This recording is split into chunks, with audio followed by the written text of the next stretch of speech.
guys, I'm here today to do a review of the first two books in a series. The series is Before Forever by Melissa Chambers. I was contacted by Entangled Teen and they asked me to review these, so I got these books for free from them for my honest review.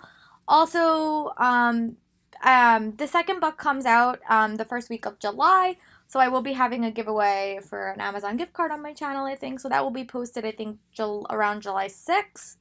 So make sure you guys are subscribed to my blog so you're able to enter that giveaway. But I'm going to do a non-spoiler review of both books. The book is so far two books are out in the series. The Summer Before Forever came out last year, I think, or earlier this year. And it follows the character of Landon and Chloe.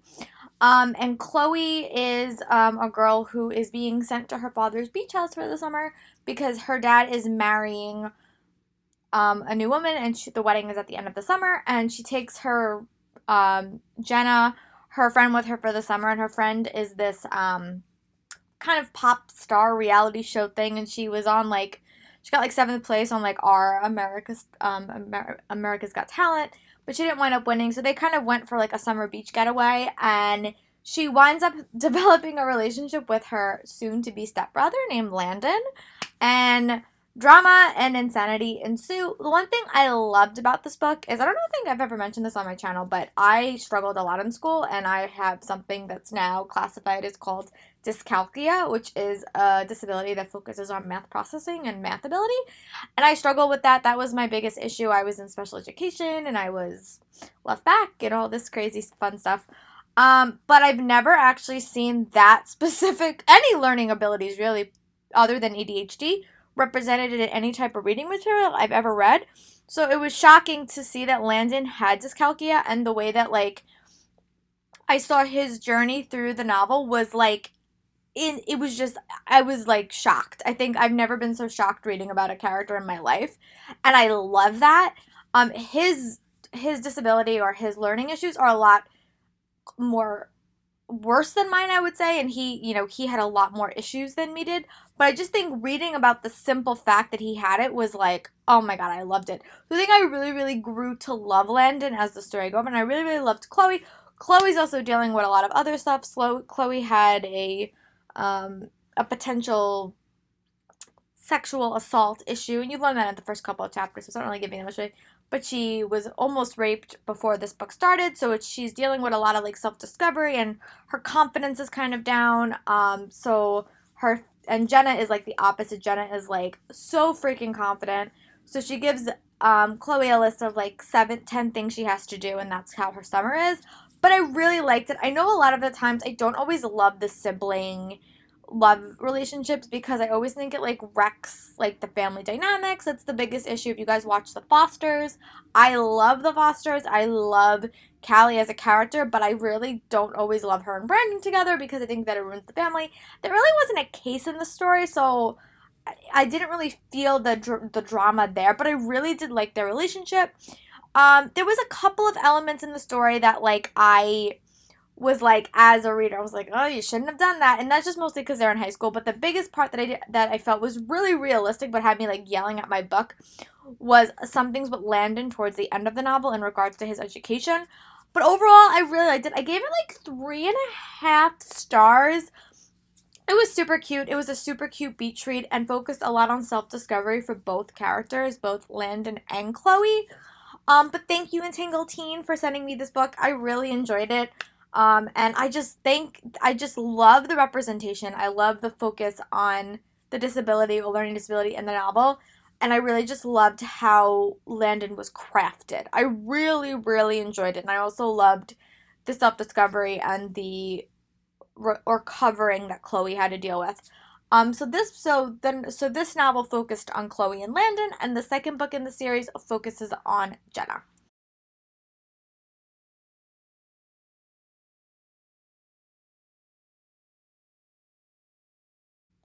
So ironically, I actually read this book first, Falling for Forever first, just because I just really liked it. I liked the summary. So you don't actually have to read these books. This is technically the second book in the series, but you can read them in any order you want. I think that either way, you're going to want to know about the other character. So this book follows Jenna, and this is Chloe's best friend. And when she turns 18, she is determined to leave high school and go out to LA to make it big in the entertainment industry. She's a singer. The last year she was on a talent show, kind of like America's Got Talent. And she wound up going in like 7th place or something. So she has a little bit of fame. And she is determined to go out and make it in Hollywood or in LA. But her father gives her one caveat. She's very, very close to her father. And they live in Nashville. So he tells her that if he can get her into this performing arts high school, she has to stay and she has to complete her senior year. And by something, she winds up getting into the school, so she has to stay. And she goes to the school. She's really not thrilled about it at the start, but she learns that there is a scholarship competition or a money competition that she think in her mind could like make her trip out west so much easier because she would have this money. So she winds up competing for this contest.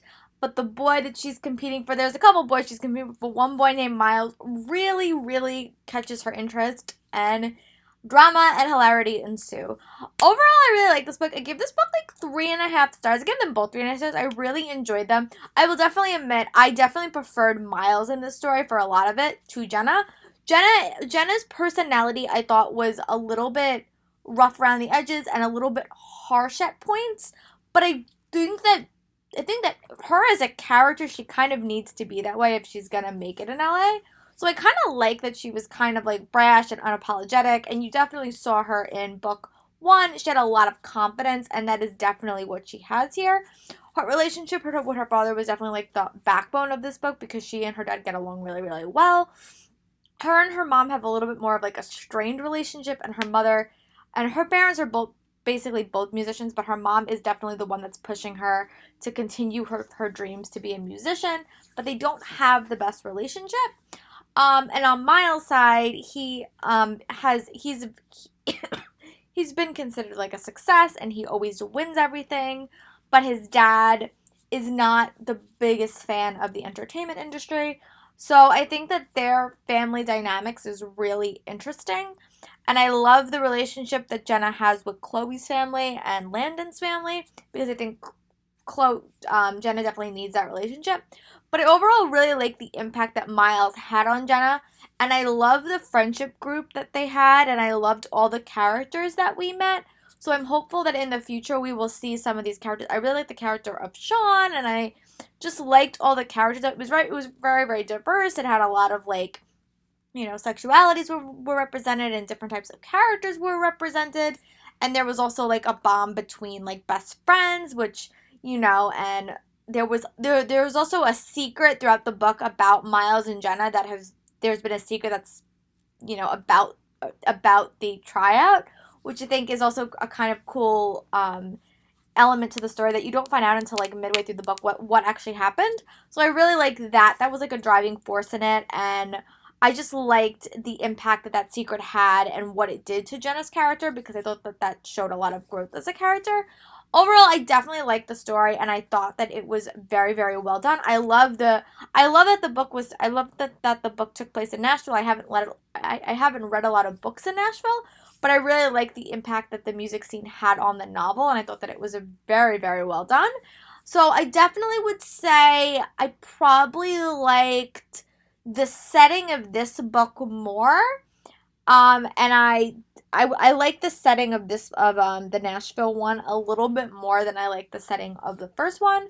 But I definitely did, and I definitely enjoyed Miles. But I definitely liked the character of Chloe a little bit better than Jenna. But they were definitely like both strong characters.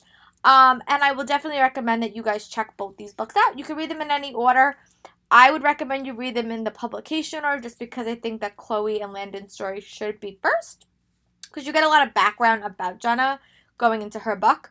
But overall, I really liked it. Make sure you guys check back on my blog on July 6th. I'm doing I think it's a gift card giveaway. So make sure you guys check that out and let me know if you guys read them and what your guys' thoughts. I hope you guys are having a great day, and I'll talk to you guys later. Bye!